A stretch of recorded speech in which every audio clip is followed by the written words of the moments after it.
In this video, we are going to show you how to use panic button on mobile app. The security guards often work on remote sites where they may be face to face with fatal threats.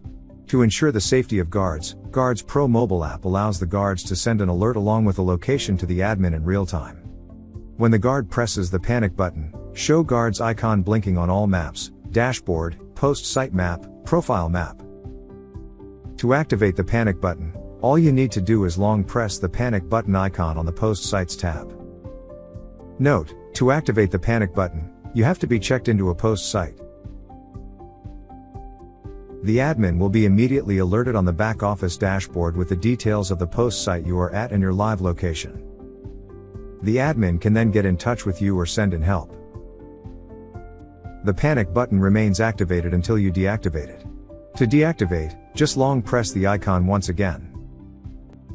If you have any more questions, please feel free to contact our support team anytime.